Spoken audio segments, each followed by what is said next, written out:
Hello everyone. In this video, we'll understand about the various phases or steps of OR and also its limitations. The very first phase is observing the problem environment. That is the very first phase. So whatever problem objective you are having, we have to first do a complete observation of the problem environment so that we can get a lot of inputs out of it.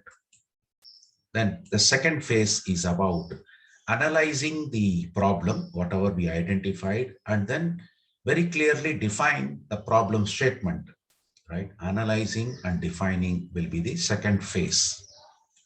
Then in the third phase, we develop a mathematical model or a model, right? So which will enable us to further proceed with our analysis and all those things. Then the fourth phase is about selection of the data input, means whether it is a primary data or a secondary data, or is it going to be a population data collection, or is it going to be a sample data collection.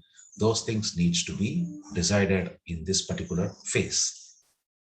Then the next phase is about solution and testing.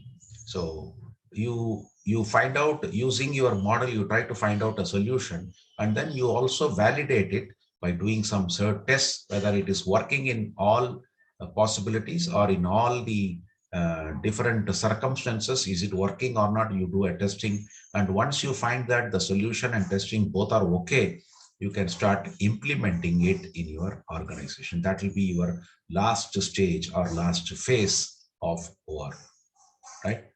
When it comes to limitations, there are limitations in OR. Main limitation is about the magnitude of computation, because you will come across with the huge data or big data. So definitely without using information technology and computers, it will be very, very difficult for you to do any implementation of OR in industry.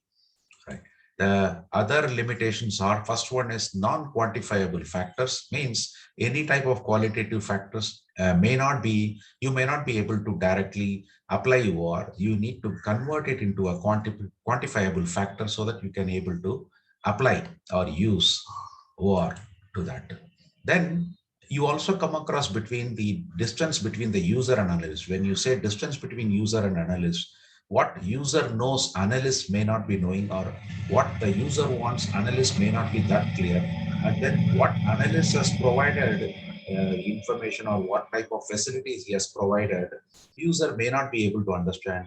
So that bridging between these two people is very, very important. Probably you may put a person in between as a catalyst who knows both users perspective and analyst perspective, and he can help reducing the bridge between these two.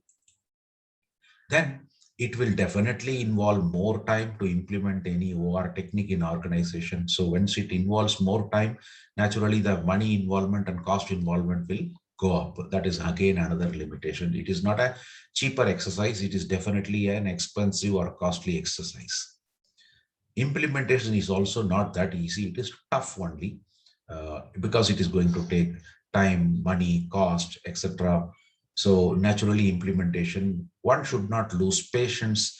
One should always look for the benefits out of it so that the implementation can be done in full.